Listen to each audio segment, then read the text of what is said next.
Are you ready to take your business to the next level and make the money you want so that you can create the impact you desire? Then you're in the right place. It's possible to run a successful business built around your life. Get ready for a little bit of tough love and a whole lot of strategy to grow your business without sacrificing your sanity. If you're ready to get out of your own way and step into the role of CEO, then let's go. I'm Amy Traw, and this is the Motivated CEO Podcast. Today, I am joined by Megan, and we are talking all things mompreneur life, podcasting, changing careers, pivoting, all of the things. She is such a beautiful soul, and I'm so thrilled that she is here with me today. So, Megan, welcome into the podcast. Oh, thank you for having me, Amy, and just vice versa in terms of beautiful soul and the space that you hold. I'm really honored to be here. Oh, thank you so much. Before we dive in, can you share more with our listeners about yourself, who you are, what you do, and who you serve? Of course. Yes. Well, hello, everybody. I am Megan Moran. I'm the owner of Mompreneur Co. And we are a platform to help mompreneurs live a free and fulfilled life. Personally, I am a third generation mompreneur. I am also from a family of entrepreneurs. So this has really been the life that I love and live and want to share with more people and give them access to. And so we support moms through our podcast studio, through this topic on our podcast. We have a book that we are in the process of writing, so that'll be out all on this topic soon too. And newly added, I was just telling Amy this little behind the scenes, we are also planning on homeschooling our kids. And so we're going to be sharing that journey as well of like what it looks like to transcend entrepreneurship, not just for what we do, but the whole life that we live. And for us, it really is a lifestyle. And I always say us because family wise, I have my amazing husband, Colin. He's a co-founder in the business and so supportive. And we love doing what we're now calling this familypreneurship journey together.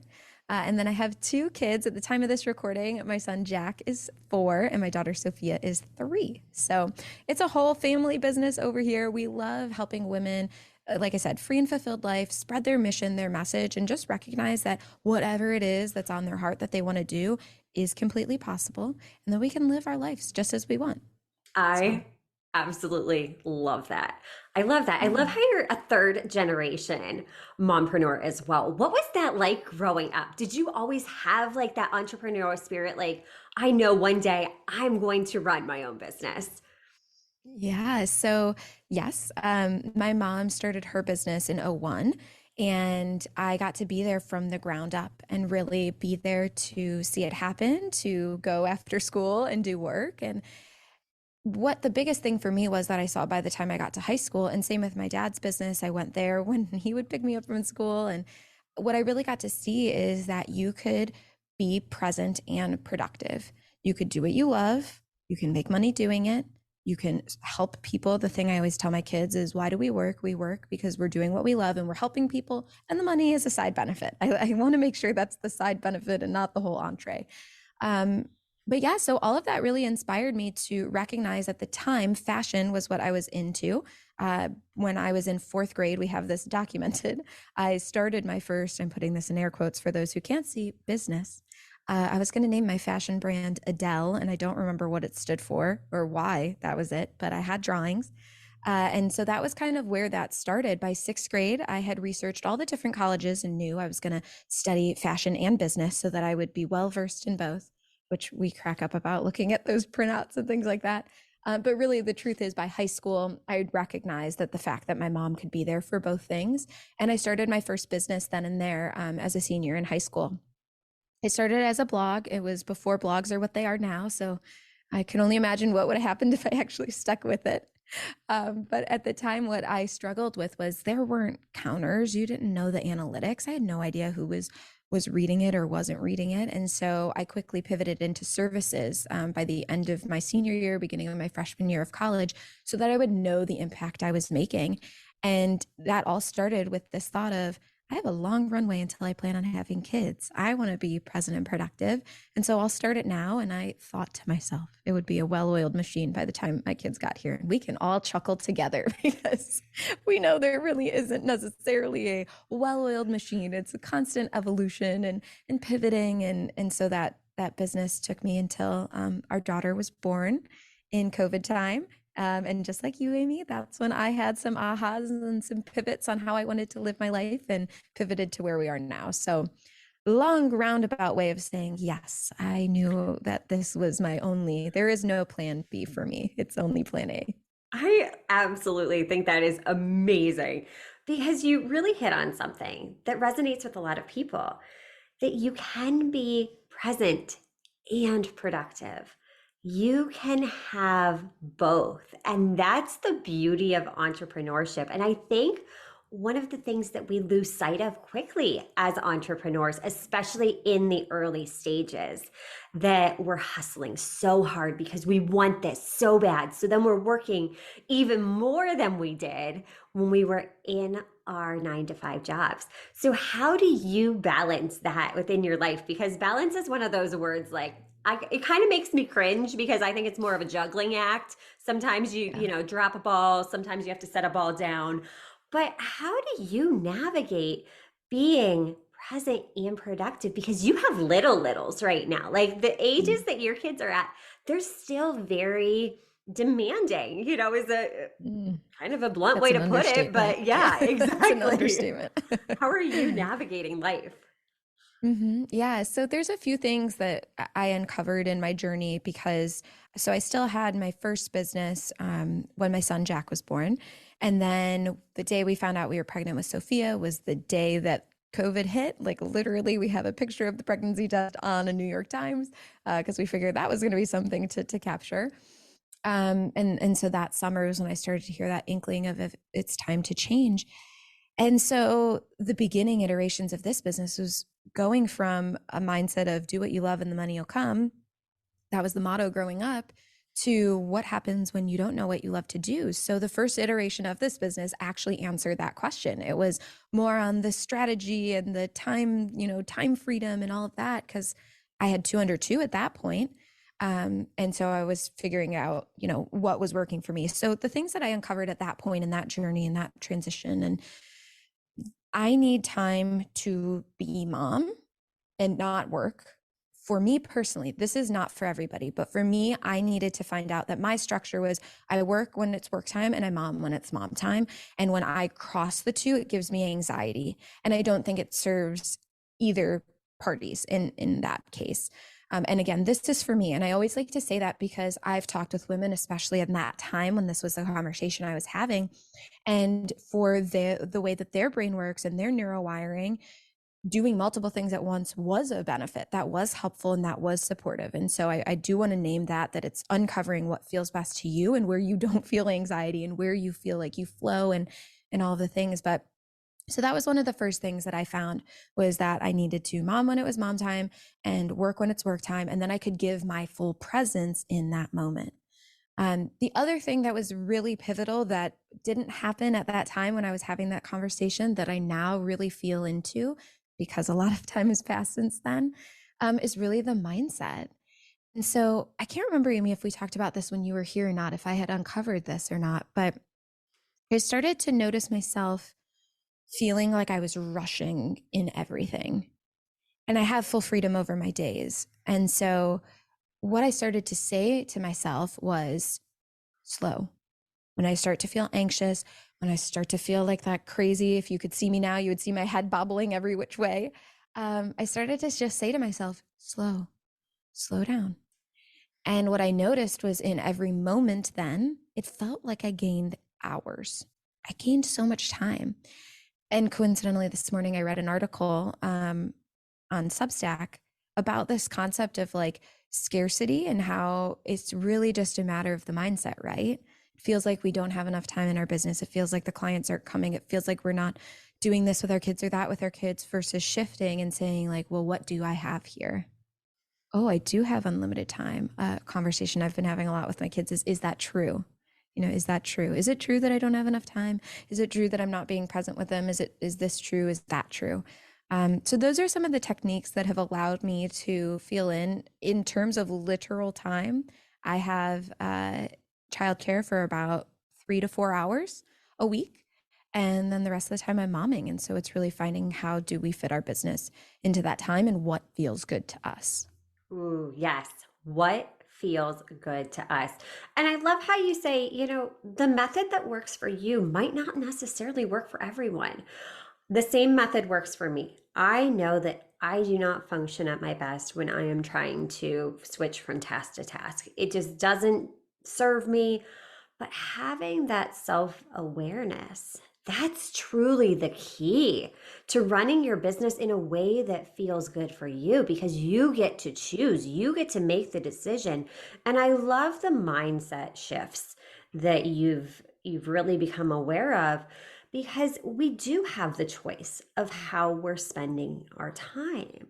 And a lot of times, I think because the world is so in our face, we're in such a hustle culture, we're in such a like instant gratification. Look at Amazon delivery. It is crazy how you can order something today and it comes tomorrow or the next day. Like that is absolutely still like, how does that happen?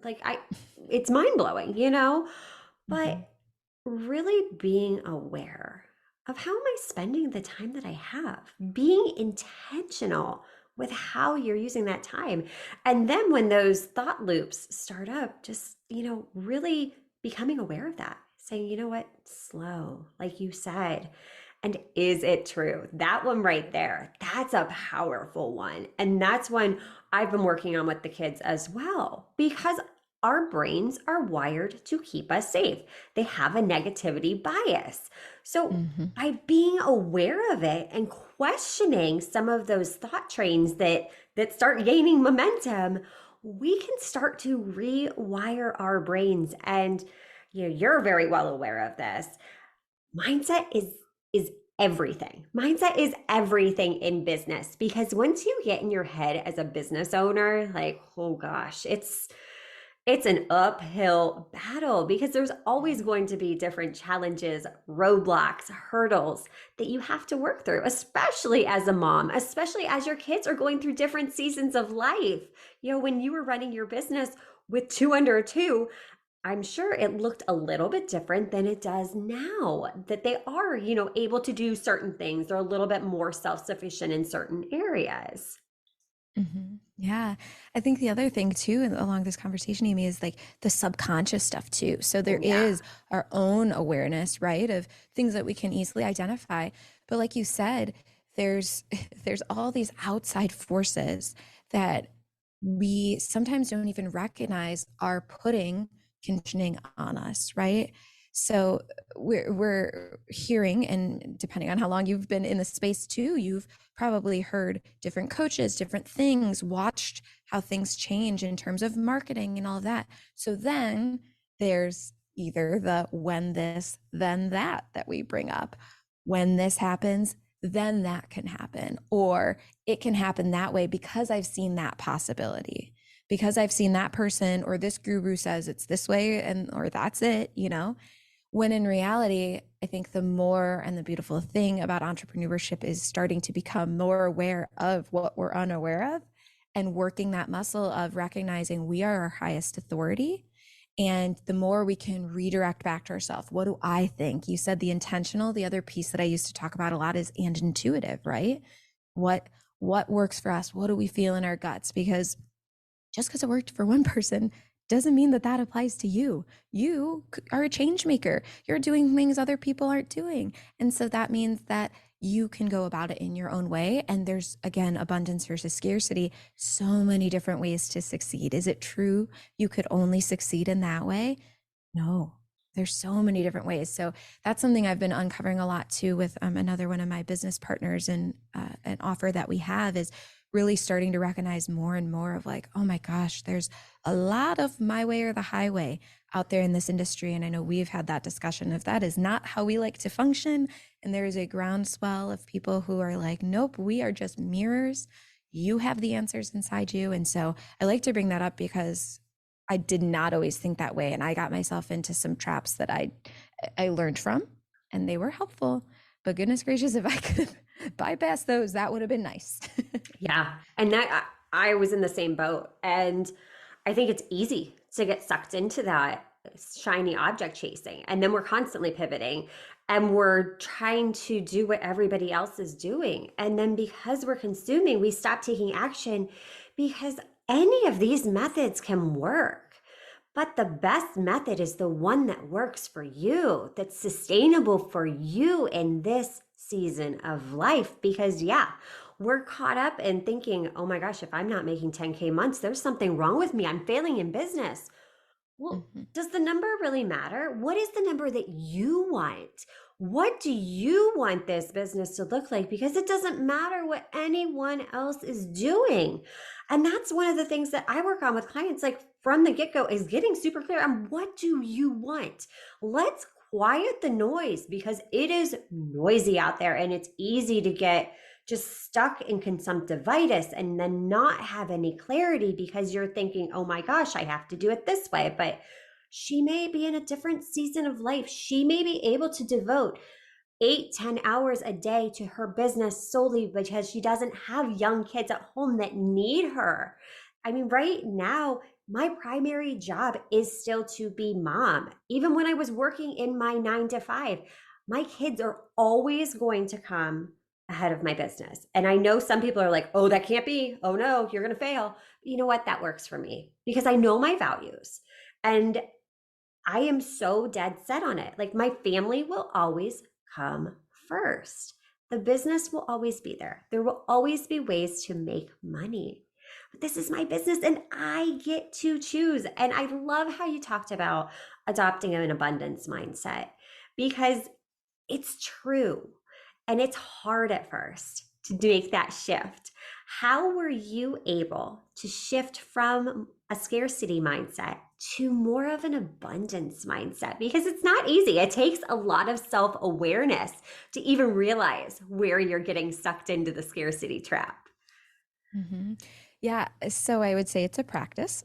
By Yes. no means do I think I am always in an abundance mindset. And I think that was the interesting thing about that article, and I'll send it to you so you could put it in the show notes Yeah, that'd be that great. I read today was it was the hidden scarcity, like where you don't recognize, you might not recognize it until now that we name it, that you are secretly having a scarcity mindset. And so for me, I think constantly working on recognizing that all options are valid, all options are possible, has really helped me.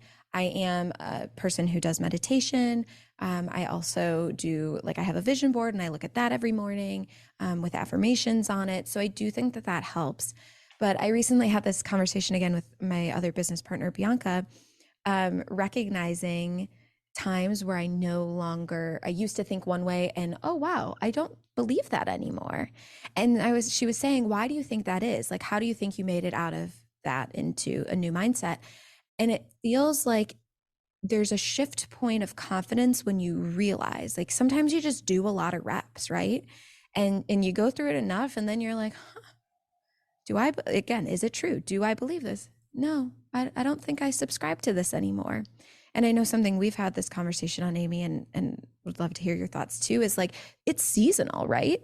There's ebbs, there's flows. You grow stronger, you pivot, you evolve. And so I think it comes through, obviously, first awareness, and then secondly, like, you get to a breaking point of like, okay, I'm done thinking this way, right? Like, I'm ready for something new, or a perspective shift from somebody else comes into my view, like this article, seeing that and consuming in a thoughtful way. But when I feel a gut feeling, that's like, I'll take the meat and leave the bones. That's something I'll take and add with me as I go.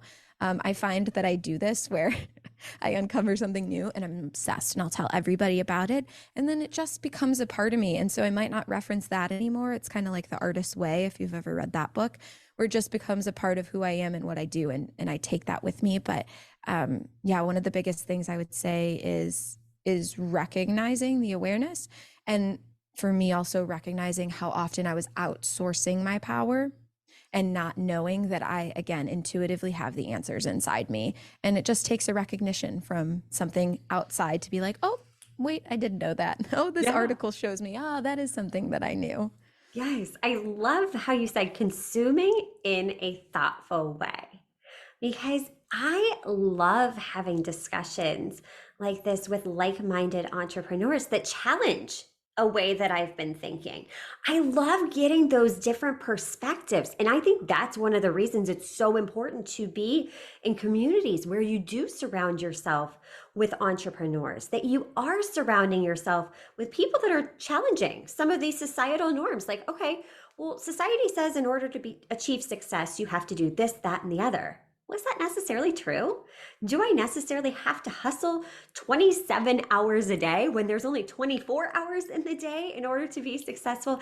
Having these conversations that get us to think different, get us to view things from a different lens is so powerful, because entrepreneurship is the biggest personal development journey you will ever go on. But yeah, when you can really just be open to it and consume it in an intentional, thoughtful way, that's powerful. That is so powerful. And for me, I've even become really intentional with how I use social media, because I I used was to just use, going to ask you this. yes, Yeah. yes, I used to use it as a weapon against me. Mm. And now I set an intention before I go on. Okay, I'm going to use this as a tool to connect and engage versus, you know what, I don't need to consume more information, but let's connect with people that are doing things similar to me. I think we met through social media. And Yes, we here did. you're an hour away from me, which is awesome. And you're doing these amazing things. And I've been up to your beautiful studio. But when you use it to connect, when you use it for good, it can be the coolest, most powerful tool out there. So again, it's perspective. It's using things in an intentional manner. Hmm. Well, I'm super curious to know your thoughts too. I love this that you said of you set an intention before you go on social, like Mhm. mind blown. I'm going to start doing that because I don't always, but sometimes I do want to go on social and look at reels for a laugh. And Mhm. I don't want to feel bad about it. But then I also sometimes am like, okay, I don't want to show up there with my business right now for no other reason than I feel like this happens to me in the wintertime. I just want to hibernate. Oh, And yeah. I just don't feel like being very out there. And so for me, I've been playing around and I'm curious if you felt this pull too, Amy, but I've been playing around with like, what are my other options? We have a podcast and that's amazing. How can I leverage it in different ways other than the traditional conveyor belt that has become a conveyor belt now of I do an episode, I post about it, I put da da da, and then that's how I share it. So I've been messing with like, okay, could we start leveraging blog, Pinterest, and Substack more? Like I'm trying to play in those fields of what else. I also look a lot into like feminine business and slow business, those concepts of how do you market differently and not have to show up on social. I don't necessarily feel like I want to go that extreme of just saying I'm never going there because we connected there. I love the connection piece. But my thing is, how can I not feel like I'm on a hamster wheel, you know? Yeah. And the potency too, because like you said, the consumption and consumptivitis, which we've had that conversation too. Um, I want it to be deep and not just another thing that lives for 24 hours. Like if I'm going to do it, I want it to be of true value for people. So I'm curious, you clearly have some boundary things that you've put up. Have you noticed a pull with social too? You know, I'm the same way. I am such a winter hibernator as well. And you know what? What I always keep in mind, especially with platforms like Instagram, people aren't paying as much attention as we think they are. You know, we're like, oh my gosh, I didn't show up today. The world's going to end. Nobody noticed. I'm sorry, like nobody noticed. And we always like to think there's so much more judgment and eyeballs on us, but people don't notice. I mean, half the time, if you're putting up story after story after story, you're not showing up at the very beginning of the bubbles. So if you need to take some time off and time away, that's okay. Again, you have control. And the beautiful thing about, like, this is why I think podcasting is so effective, is because it's evergreen. So if someone comes into your world from this podcast, then they can binge that content. You're still getting into their world, providing value. You're collapsing that time frame to build more know, like, and trust in their minds. So then you can leverage that more. And what I do then is I use the podcast as my long form content, and then we repurpose that into our email list. We repurpose that into some little like quotes for social or different things. We're working smarter. We're using technology to leverage the content that we do have. And when I don't feel like showing up, do you know what I do? I repurpose. Like I'll go back through the past month and I'll be like, okay, what performed well? Guess what? I'll post it again. Maybe I'll change the color. Maybe it'll be the exact same thing. But again, you never know who's actually getting shown your content on social media. So I think it's important that we do things that are sustainable to us based off of the season of life that we're in. And again, you get to make the rules. So social media is not working for you right now. Stop giving your energy away to it. Go focus on your podcast. Go focus on nurturing that email list. Focus on other platforms that light you up and make you feel alive. And then just repurpose the content. You know, we're putting too much emphasis on, oh my gosh, I have to do the reels. I have to do the trends. I have to do this. I have to do that. No, you don't have to do anything. You get to choose what you're doing. You get to choose how you're showing up. You get to choose where you're putting your time and energy. And I think that's the missing piece that we forget. And that's where we're constantly giving our power away because we think we have to do what everybody else is doing. No, no, you don't. This is I your think business. that's where this, yeah, and I think that's where the sneaky scarcity comes in too, Yes. because if you take it a step further, right? Like I have to post on social. Well, why? Like again, is it alignment with what you Right. feel success is? Or, well, no, I have to do it because how will I get the client if I don't? Well, is that the only way that you can get Right. the client? Like, and then you start to realize, oh no, that's scarcity, right? Like, oh, I'm afraid that if I don't post on this, if I don't do it, then I won't get the clients, then I won't have the success that I'm looking for, whatever that definition may be for you, versus the opportunity, right? The Yeah. like, you know, what has come to me from what I've done. And sometimes maybe what we've realized in this season is we make connections, but our sales are not coming from social. And so we're pivoting to where they are. We've done Yes. some articles here locally, like we're focusing more on marketing from a local side, because there's some, you know, some boundaries and some key things there. But yeah, I mean, that's the beauty of the podcast is that you could still spread your message and your legacy. And that's why we love supporting people with launching theirs, because it is something that's just so flexible to whatever season you're in now, and it doesn't just disappear after 24 hours. Exactly. Social media should just be a very like top of funnel thing. Yes, you're getting visibility from it, but honestly, like in my business, referrals, relationship, and retention. That's where the bulk of my income is coming in from. It's not from some random person on social media. So I think if we start Mhm. to shift into, okay, well, how can I build relationships with the people I'm networking with, that I'm meeting, so that they become great referral partners? How can I nurture the people that are already in my world, that have already opted into me and said, yep, I love what you do. I'm here for it. Those people that are listening to the podcast, how can I then nurture those relationships? I host a weekly networking call for women because I'm like, you know what? I want women to come together so we can support one another, bring these relationships offline. I'm like, oh my gosh, I know someone. If you're struggling with starting a podcast and you're interested in this, guess what? Get into Megan's world because she can teach you. And if you're local, you can actually like go up to her studio. Like having those relationships are so valuable. And I think we forget about that. We forget because we're constantly chasing more.